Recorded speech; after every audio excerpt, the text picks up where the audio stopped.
सरकार के मंत्री अशोक चौधरी ने पीके के आरोपों पर जबरदस्त पलटवार किया है। अशोक चौधरी ने प्रशांत किशोर को चुनौती दी है कि अगर पीके ने आरोप साबित कर दिए तो अशोक चौधरी पीके की गुलामी करेंगे। साथ ही अशोक चौधरी ने भी कह दिया है कि वो छाती पर चढ़कर राजनीति करेंगे। आखिर क्यों अशोक चौधरी ऐसा कह रहे हैं, दिखाते हैं एक रिपोर्ट के जरिए।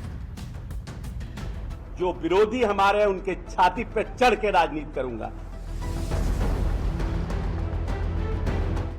भ्रष्टाचार के कई आरोपों से घिरे बिहार सरकार के मंत्री अशोक चौधरी इन दिनों फायर हैं जनसुराज के संयोजक प्रशांत किशोर पर, जो अब तक ग्रामीण कार्य मंत्री अशोक चौधरी पर 100 करोड़, 200 करोड़, यहां तक कि 500 करोड़ रुपए की संपत्ति रखने का आरोप लगा चुके हैं। एक के बाद एक आरोपों के कई बम फूटने पर अशोक चौधरी अब तक बच बचाकर बोल रहे थे, लेकिन शुक्रवार को अचानक डिफेंडिंग मूड से अटैकिंग मोड में आ गए और प्रशांत किशोर को चुनौती दे दी कि अगर पीके ने आरोपों को साबित कर दिया तो गुलामी खटने को तैयार है। हम पोस्टर, पंपलेट और झंडा बांधकर छात्र जीवन से यहाँ आए हैं। 4.5 साल कांग्रेस के अध्यक्ष रहे, टिकट बांटे। 20 में जनता दल यूनाइटेड के हम कार्यकारी अध्यक्ष रहे। किसी के चाहने से मेरी राजनीतिक हत्या नहीं होगी। मंत्री अशोक चौधरी आरोपों का बम फोड़ने वाले पीके को चुनौती दे रहे हैं। पीके इल्जाम को साबित करे। वहीं पीके जो अब तक मंत्री अशोक चौधरी, उनकी बेटी शांभवी चौधरी, दामाद सायन कुणाल और समधन अनीता कुणाल पर जमीन की खरीद फरोख्त का आरोप लगा चुके हैं। अब अशोक चौधरी ये चैलेंज कर रहे हैं कि घोषित संपत्ति के अलावा एक धूर जमीन भी किसी ने दिखा दी तो गुलामी करने को तैयार है। इस पर जनसुराज ने पलटवार किया है कि अशोक चौधरी सच्चाई उगलने के बजाय जाति का रोना रो रहे हैं। मंत्री अशोक चौधरी जी बता नहीं रहे हैं, गोल गोल घुमा रहे हैं। उनको सीधा बताना चाहिए वो संपत्ति कहां से आया है। खास करके अब वो दलित के बेटा का रोना रो रहे हैं। मंत्री अशोक चौधरी को ललकार के बावजूद पीके की पार्टी के तेवर हाई हैं। प्रशांत किशोर की पार्टी के नेता अशोक चौधरी पर हमलावर हैं। आरोप प्रत्यारोप की इस लड़ाई में पीके को साथ मिल रहा विपक्ष में बैठी कांग्रेस पार्टी का, जो चुनावी मौसम में मंत्री अशोक चौधरी पर हमला बोलने का एक मौका नहीं छोड़ना चाहती। अब वो 200-400 करोड़ थोड़ी घोटाला करेंगे, किया भी होगा तो हजारों हजार करोड़ चाप गए होंगे। सबका वरदहस्त है उनको तो, और उन पर बिंदुवार घोटालों के, भ्रष्टाचार के आरोप लगे हैं तो जवाब भी बिंदुवार ही आना चाहिए। कांग्रेस पार्टी की मांग है कि अशोक चौधरी पर बिंदुवार भ्रष्टाचार के आरोप लगे हैं, लिहाजा मंत्री जी को बात घुमाने के बजाय मुद्दे पर जवाब देना चाहिए।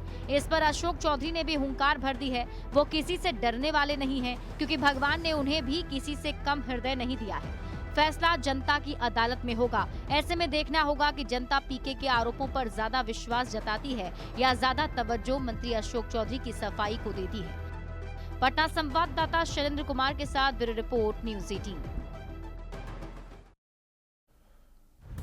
पीके के आरोप और मंत्री अशोक चौधरी के जवाब वाली राजनीति आखिरकार है क्या, उस चाल को समझाते हैं। बिहार सरकार में ग्रामीण कार्य मंत्री हैं अशोक चौधरी।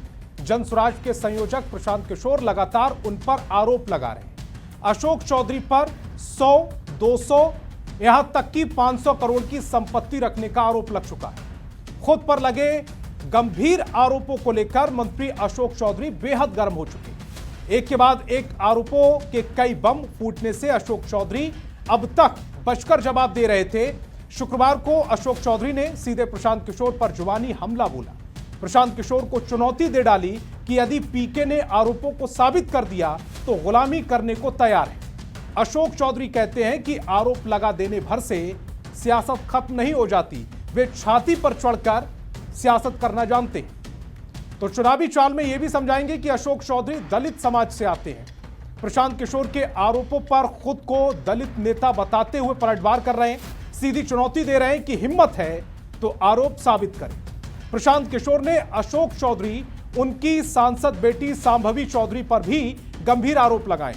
अशोक चौधरी ने दामाद सायन कुणाल और समधन अनीता कुणाल पर भी जमीन की खरीद फरोख्त का आरोप लगाया।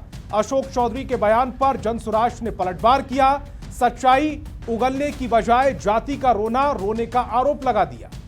दलित जाति की बात कहकर अशोक चौधरी मामले को सियासी रंग देने की कोशिश कर रहे हैं।